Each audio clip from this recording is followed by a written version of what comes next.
الحمد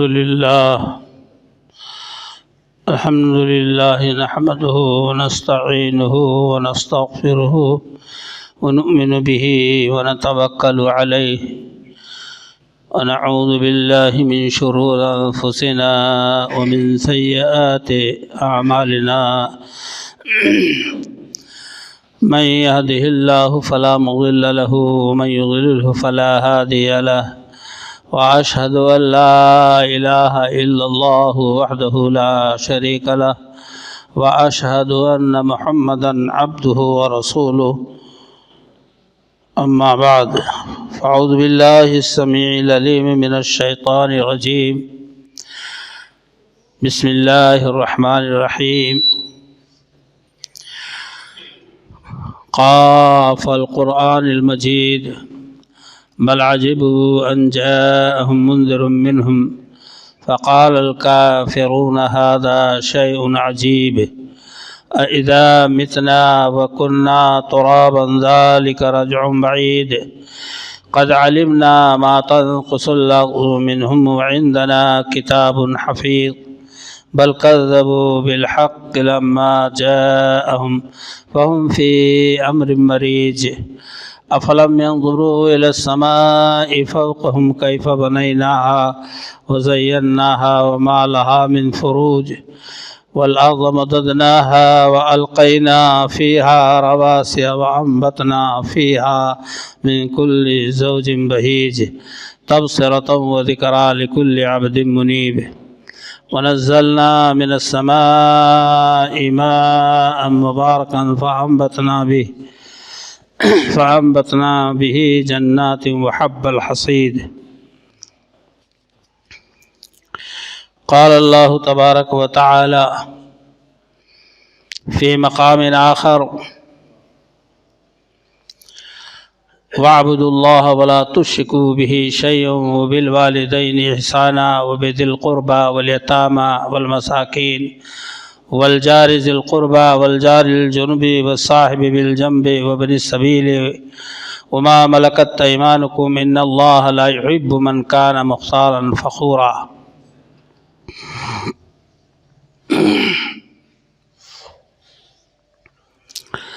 اللہ رب العزت کی حمد و ثنا کے بعد بے شمار درود و سلام ہوں سید الرسول امام الانبیاء جناب محمد الرسول اللہ صلی اللہ علیہ وسلم کی ذات مبارکہ پر۔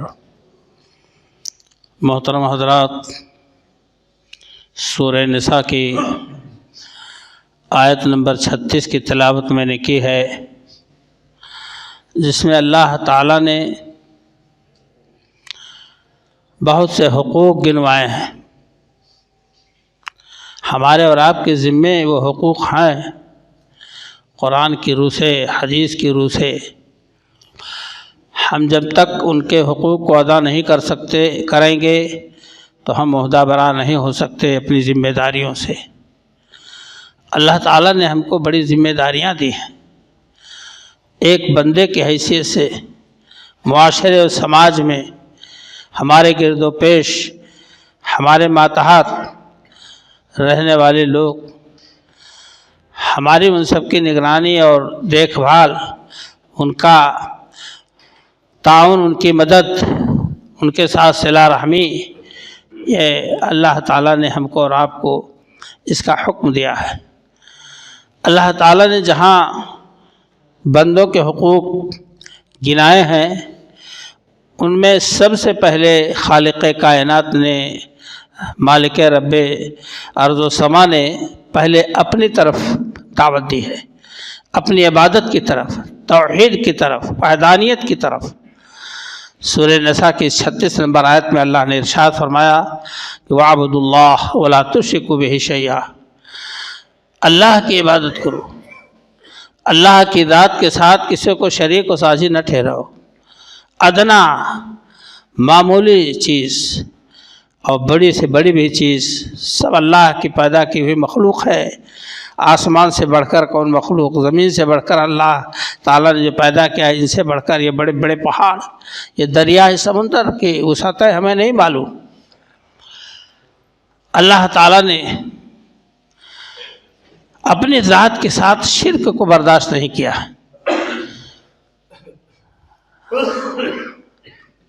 آپ دیکھیں کہ اللہ تعالیٰ نے بھیانک سے بھیانک جرم کو معاف کرنے کے لیے وعدہ کر لیا کہ ہم بندے کے گناہ معاف کر سکتے ہیں، مگر شرک کو نہیں۔ شرک کا صدور نبی سے ہو، انبیاء سے ہو، اولیاء سے ہو، صلحاء سے ہو، اتقیاء سے ہو، سب کے گردنیں اللہ ناپ دے گا قیامت کے دن، مگر ایسا ہونا ناممکن۔ 1.25 لاکھ انبیاء کرام توحید کا درس دنیا میں دیے،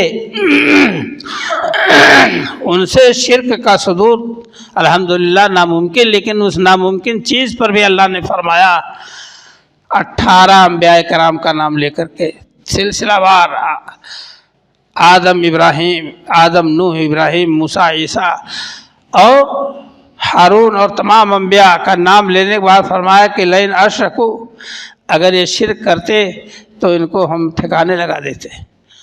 اللہ تعالیٰ نے آپ صلی اللہ علیہ وسلم کو خطاب کیا، محبوب رب دو جہاں، رب دو جہاں کے محبوب اللہ کے رسول صلی اللہ علیہ وسلم،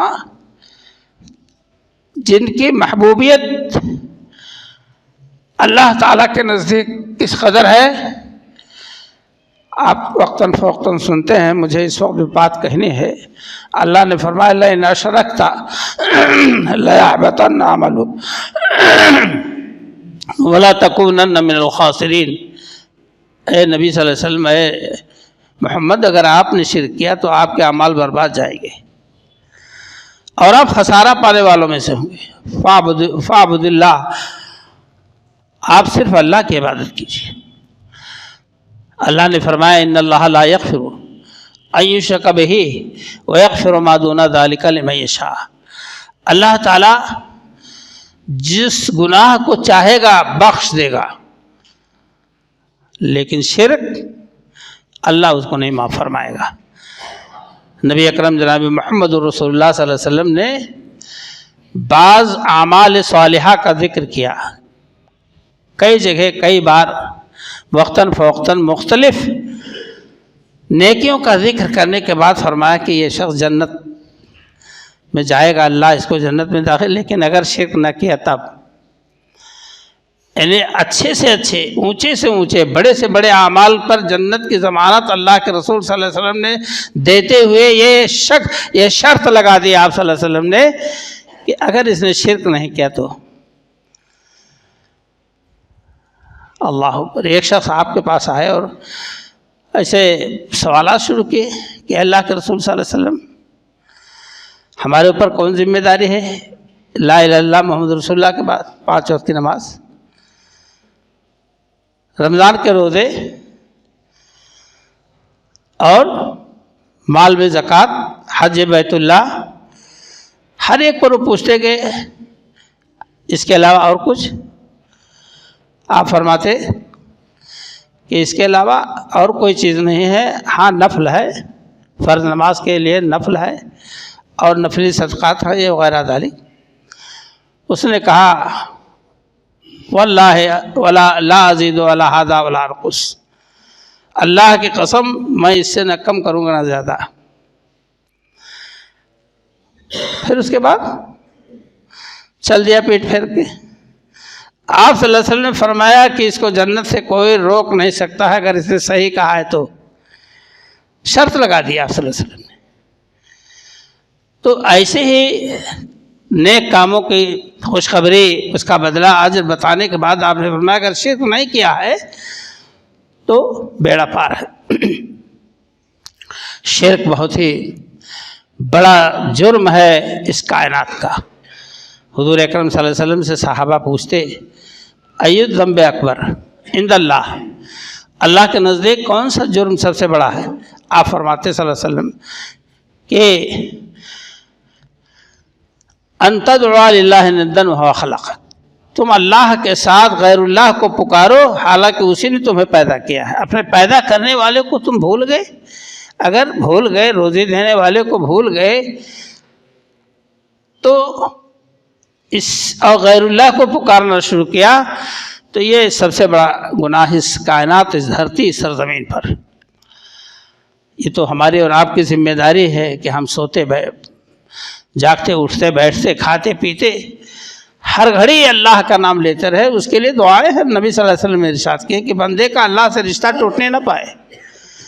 بسم اللہ کھانا شروع کیا، بسم اللہ پانی شروع کیا پینا، کھا چکا تو الحمدللہ، گھر سے نکلا بسم اللہ، غرضی کی اللہ اللہ کی تعلیم نبی صلی اللہ علیہ وسلم نے جو امت کو دی ہے، جس کا صرف مفہوم مقصد یہ ہے کہ بندے اللہ سے رشتہ جوڑے رکھیں، منسلک رہے اللہ کی ذات کے ساتھ، اور جہاں ڈس بیلنس ہوا غیر اللہ کی طرف تو اللہ تعالیٰ اس چیز کو برداشت نہیں کرے گا قطعی طور سے۔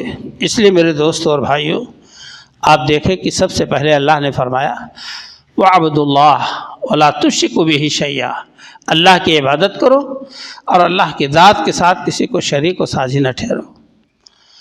یہ اللہ نے ارشاد فرمائے وَقَضَىٰ رَبُّكَ أَلَّا تَعْبُدُوا إِلَّا إِيَّاهُ وبالوالدین احسانا اما یبلغن عندک الکبر احدہما او کلاہما فلا تقل لہما اف ولا تنہرہما وقل لہما قولا کریما واخفض لہما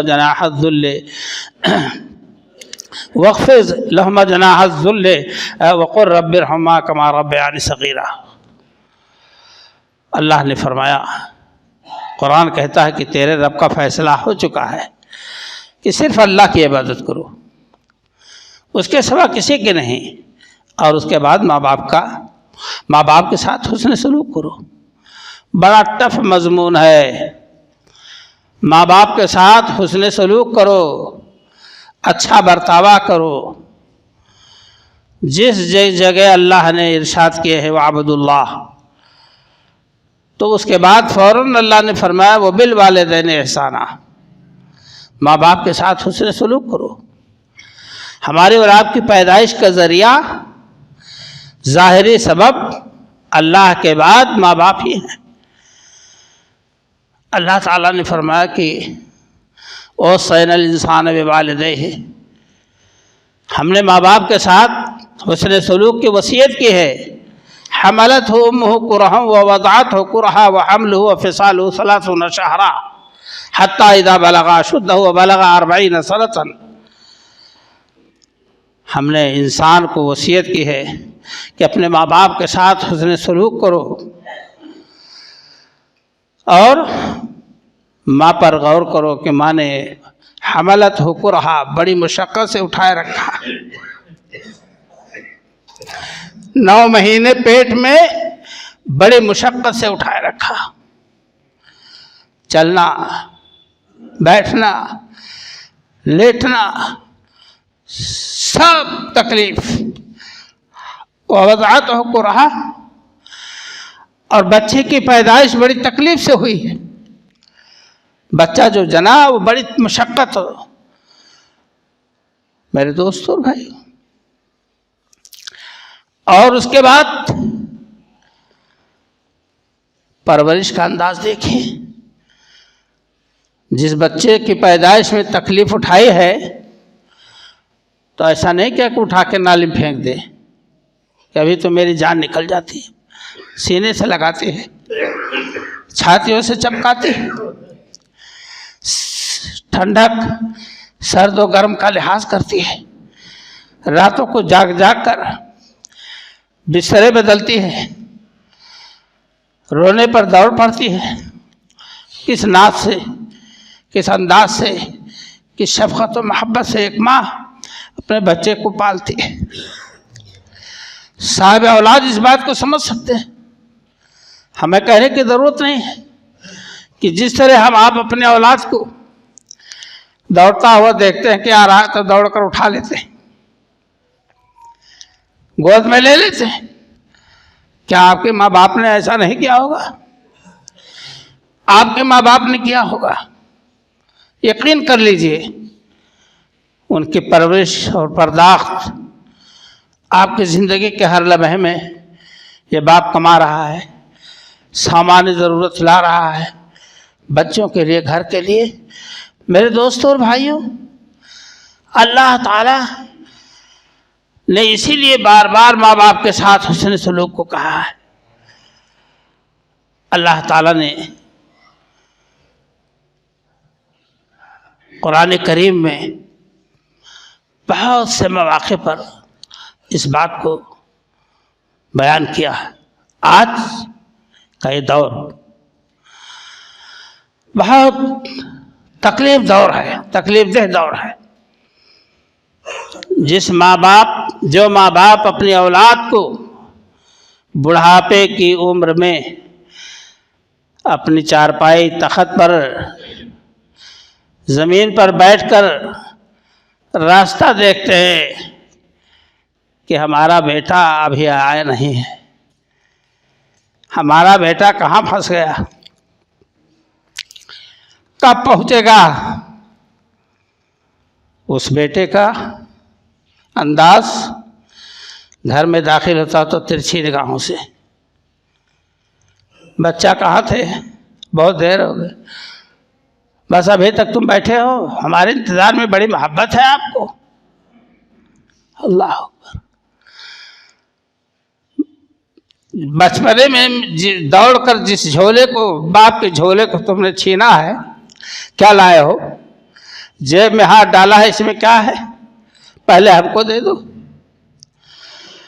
اب تم کما کے جھولا بھر کے لائے ہو، تو اگر باپ داہنے طرف بیٹھا ہے، ماں داہنے طرف ہے، تو تم بائیں طرف کر لیتے ہو اور خاموشی سے لے جا کر اندر رکھ دیتے ہو۔ آپ کے بچے کھا لیتے ہیں، گودا سے چھوڑ چھلکا نہیں دیکھنے کو پاتے۔ یہ رویہ، یہ تمہارا رویہ ہے، قیامت کے دن اس کا بدلہ تم کو مل کے رہے گا۔ حضور اکرم صلی اللہ علیہ وسلم سے ایک شخص نے پوچھا، اے اللہ کے رسول صلی اللہ علیہ وسلم، ماں باپ کیا ہیں؟ صحابہ کرام کو بڑی فکر رہتی تھی۔ اللہ کے نبی صلی اللہ علیہ وسلم نے فرمایا، ہما جنتوں کا و ناروں کا، وہ دونوں تمہارے جنت ہیں، وہ تمہارے لیے دوزخ بھی ہیں، اگر ان کے ساتھ حسن سلوک، اچھا مرتبہ آپ نے کیا ہے، جنت کے دروازے کھلے رہیں گے 24 گھنٹے۔ اگر دونوں زندہ ہیں تو 2 دروازے، اور دونوں میں سے ایک ہے تو 1 دروازہ۔ یہ دروازے کھلے رہتے ہیں اس شخص کے لیے جو اپنے ماں باپ کے ساتھ حسن سلوک کرتے ہیں، اور اگر وہ بدسلوکی کرتے ہیں تو ان کے لیے دوزخ کے دروازے کھلے رہتے ہیں۔ اللہ تعالیٰ نے، اللہ کے حبیب صلی اللہ علیہ وسلم نے اتنی وضاحت کے ساتھ، حضور اکرم جناب محمد رسول اللہ صلی اللہ علیہ وسلم نے ایک بار فرمایا کہ ما من ولد بار ينظر والديه نظرتا رحمت، کوئی بھی نیک لڑکا، صالح لڑکا اپنے ماں باپ کو محبت کی نظر سے دیکھتا ہے تو اس کا بدلہ اللہ تعالی ہر نظر محبت کے بدلے ایک حج مقبول کا ثواب دیتا ہے۔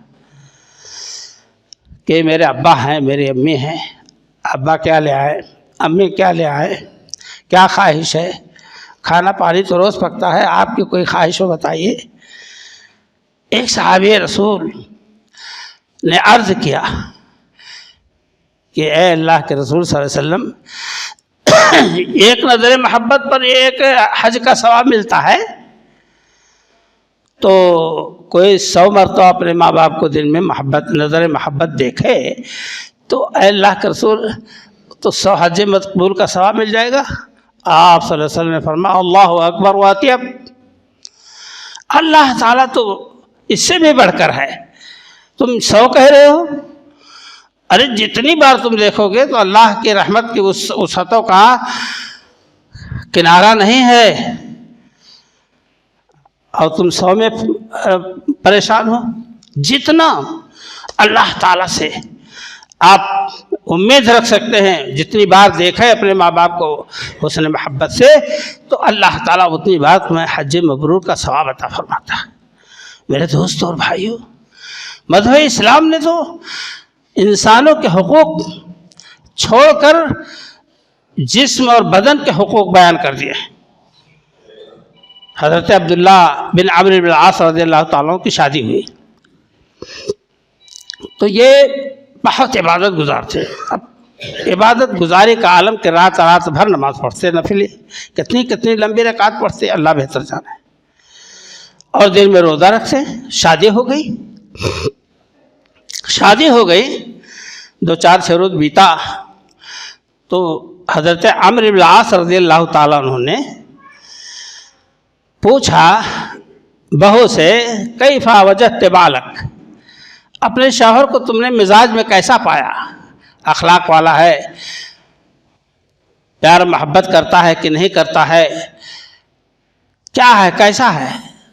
تو وہ ہوشیار سمجھدار بیوی نے کہا، عبداللہ کی بیوی نے کہا اپنے سسر سے، عمرو بن العاص سے، کہ آپ کے صاحبزادے ہمارے شوہر نامدار بہت نیک ہیں، بہت زیادہ نیک ہیں، دن بھر روزہ رات بھر نماز ادا کرتے ہیں، میرے بستر کو ابھی تک شکن نہیں آیا ہے۔ بہت بڑی بات، یعنی میرا حق زوجیت ادا نہیں کیا ہے۔ آپ صلی اللہ علیہ وسلم حضرت عبداللہ عمرو بن العاص رضی اللہ عنہ نے یہ بات سنی تو بڑا چٹکنا لگا، حضور صلی اللہ علیہ وسلم کے پاس آئے اور آپ سے شکایت کی، طلب کر لیے گئے عبداللہ، اور آپ صلی اللہ علیہ وسلم نے ساری بات نہ کہہ کر کے کہا، اے عبداللہ بن عمرو العاص، سم و افطر، تم روزہ بھی رکھو، کھانا بھی کھاؤ، کسی دن کھانا کھاؤ، کسی دن روزہ رکھو، غائب کر کے مسلسل روزہ رکھتے جا رہے ہو، ابھی کوئی بات نہیں۔ قم و نم، رات کو کھڑے ہو کر اللہ کی عبادت بھی کرو اور سویا بھی کرو۔ اب آپ صلی اللہ علیہ وسلم نے شروع کیا تو فرمایا، فَإِنَّ لِجَسَدِكَ عَلَيْكَ حَقًّا وَلِعَيْنِكَ عَلَيْكَ حَقًّا۔ ابھی وہ بات حضور نہیں لائے، 2 مرتبہ پہلے تو وہ ارشاد فرمائے 2 باتیں، اب آپ فرمائے کہ تمہارے جسم کا تمہارے اوپر حق ہے، اس کو آرام پہنچنا چاہیے، تمہاری آنکھ کا تمہارے اوپر حق ہے، وَلِزَوْجِكَ عَلَيْكَ حَقًّا، تمہاری بیوی کا تمہارے اوپر حق ہے۔ سارے حقوق دائیں بائیں گنانے کے بعد آپ نے ان کے سامنے یہ ارشاد فرمائے، اور وَلِزَوْجِكَ عَلَيْكَ حَقًّا، تمہارے پڑوسی کا تمہارے اوپر حق ہے۔ اور تمہارے تو اتنی بات کافی ہے کہ تم 3 روزہ رکھو مہینے میں، 13، 14، 15 ایام 20 جنہیں کہا جاتا ہے، چاند کی 13ویں تاریخ، 14ویں تاریخ، 15ویں تاریخ۔ آپ سمجھ رہے ہیں اس بات کو؟ آپ 1 روزہ رکھیں گے 10 روزے کے برابر ہوگا، 3 روزہ رکھیں گے 30 روزے کے برابر ہوگا، پورے سال کے لیے 3 روزے کافی ہیں۔ بہت سے اللہ کے بندے اس کو رکھتے ہیں، اللہ کے بہت سے بندے اس چیز کو رکھتے ہیں، روزے کو 13، 14، 15۔ اور یہ تو شعبان معظم کا مہینہ ہے جس میں حضور صلی اللہ علیہ وسلم بڑی کثرت سے روزہ رکھتے تھے۔ بعض لوگ کہتے ہیں کہ لگتا تھا کہ حضور صلی اللہ علیہ وسلم اس میں افطار ہی نہیں کرتے، یعنی دن میں کھانا کھائیں، افطار اس کو کہتے ہیں۔ میرے دوست اور بھائیوں، تو آپ صلی اللہ علیہ وسلم نے ان کو سمجھایا کہ تمہارے جسم کا تمہارے حق پر ہے۔ مذہب اسلام نے حقوق کے سلسلے میں بہت کافی، آج دنیا کا ہے، ان کا مار لیا پیسہ، چلو چکر کاٹا کرو، ان کی زمین ہڑپ کر لی، قرض لیا تھا اس کو نہیں دیا، اور مار پیٹ دیا ہے، معافی نہیں مانگی، گالی دے دیا اس کے لیے اس سے معذرت نہیں چاہی، کیونکہ ہم بھائی بڑے آدمی ہیں، ہم جائیں اس سے جھک کر کے بات کریں۔ میرے دوست اور بھائیوں، اللہ کے نبی جناب محمد رسول اللہ صلی اللہ علیہ وسلم نے فرمایا، من کانت لہ مظلمۃ لاخیہ فی عرضہ او شیء فلیتحللہ منہ اليوم قبل ان لا یکون دینار ولا درہم۔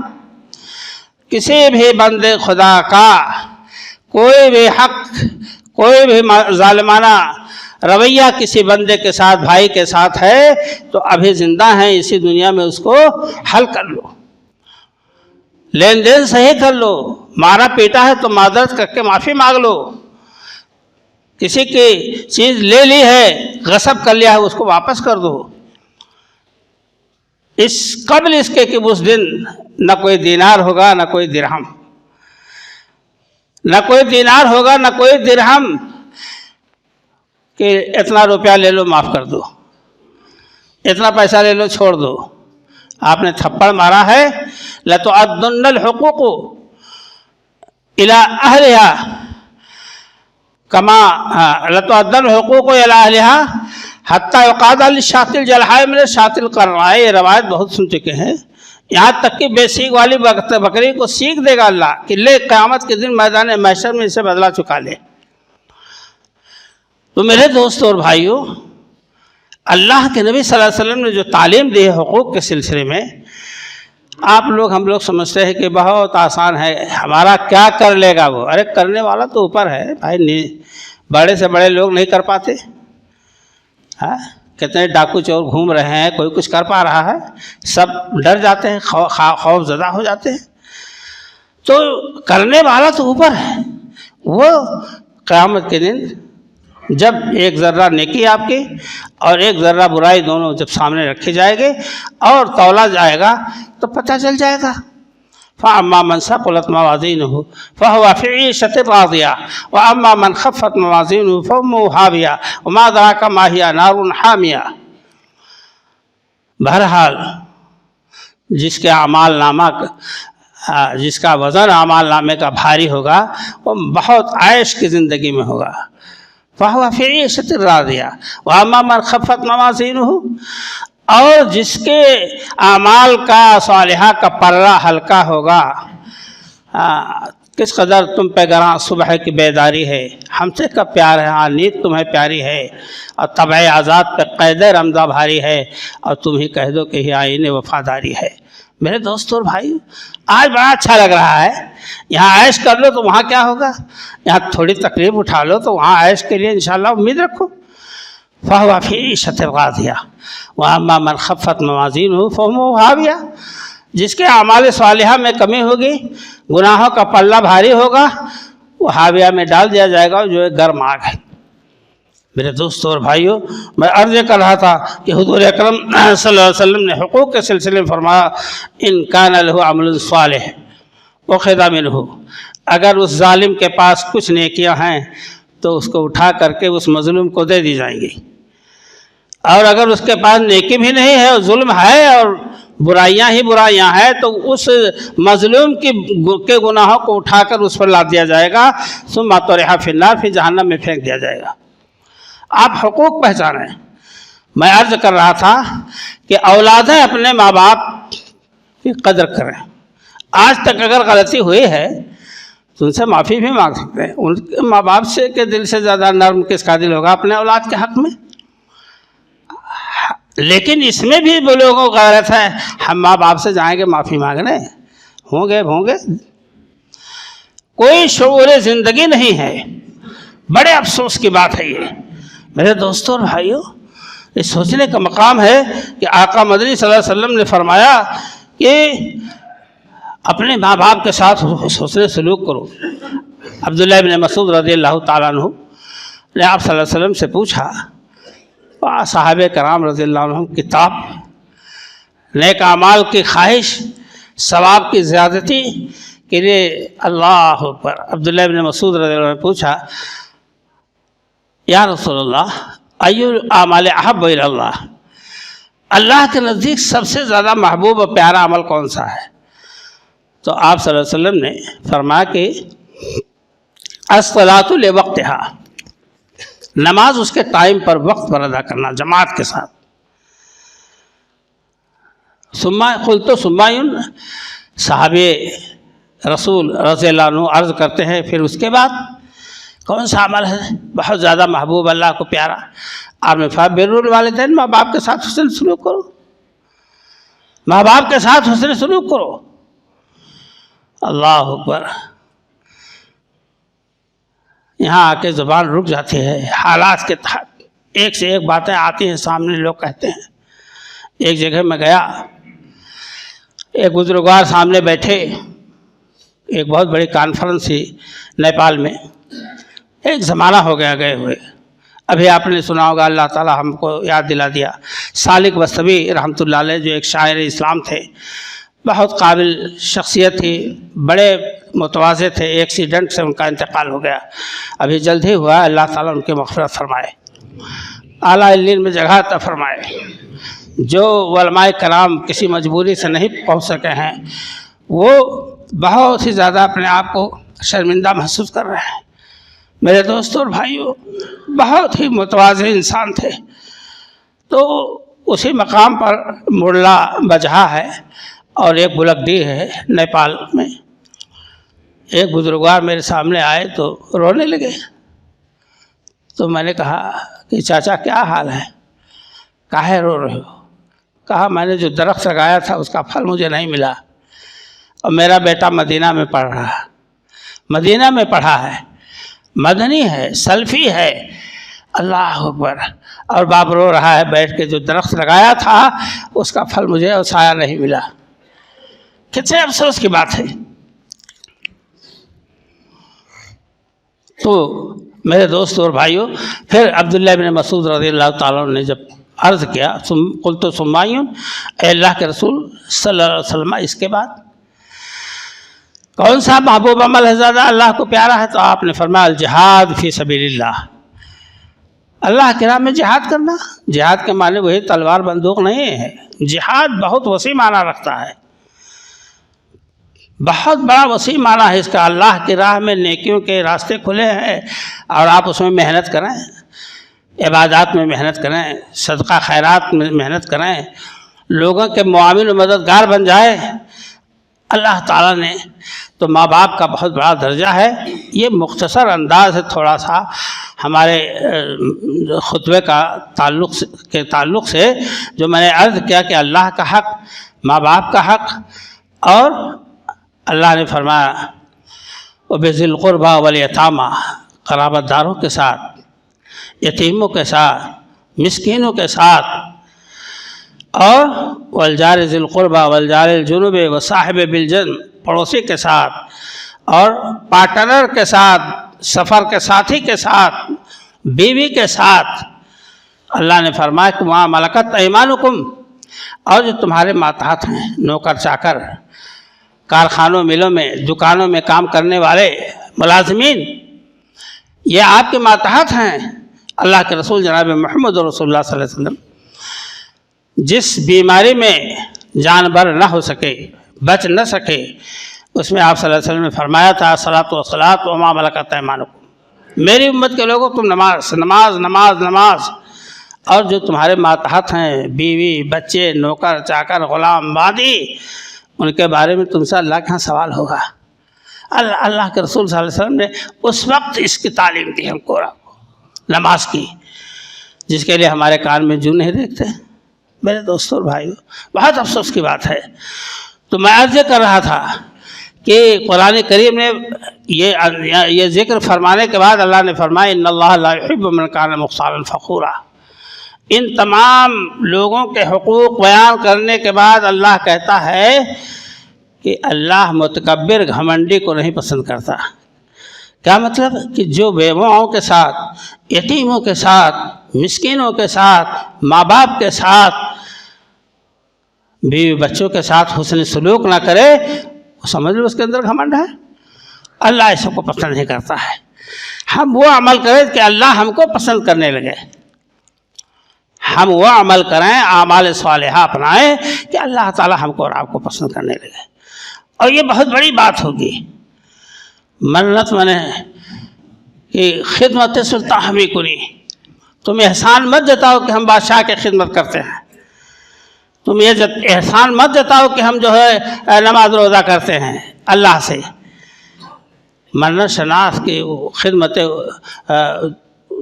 تھوڑا بدست احسان مانو بادشاہ کا کہ اس نے آپ کو اپنی خدمت میں رکھ لیا ہے، احسان مانو اللہ کا کہ اس نے آپ کو توفیق دی نماز کی، روزے کی، حج کی، زکوٰۃ کی، صلہ رحمی کی، تمام دینی تقاضوں کو پورا کرنے کے اللہ نے توفیق دی، اس کا یہ احسان تم مانو۔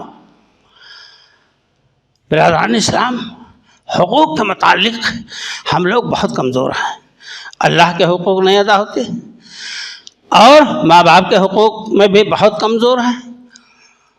اس کا نتیجہ آپ انتظار کیجئے بڑھاپے کا، اور اس وقت کا جس وقت میں آپ اپنے ماں باپ کے ساتھ برا سلوک کر رہے ہیں تو وقت آنے دیجئے، آپ کا وقت آئے گا، بیٹا جوان ہوگا، پھر اللہ تعالیٰ اس کے بھی دل میں وہ ریل واپس کر دے گا کہ اب تم اس کے ساتھ نپٹ لو۔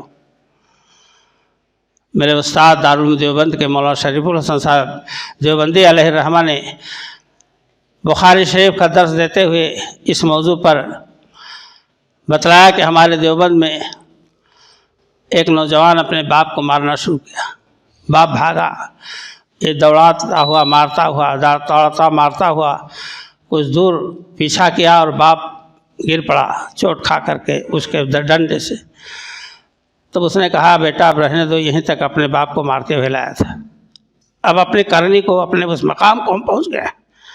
بہرحال یہ ہے ہمارا خطبہ حقوق سے متعلق، اور بھی آپ لوگ جانکاری کرنے کی کوشش کریں۔ اللہ تعالی ہم سب کو صحیح معنوں میں اپنے ماں باپ کے ساتھ، اللہ کے حقوق کے بعد ماں باپ کے ساتھ، اور جو قرآن کریم نے ذکر کیا ہے ان تمام حقوق کو ادا کرنے کی توفیق عطا فرمائے۔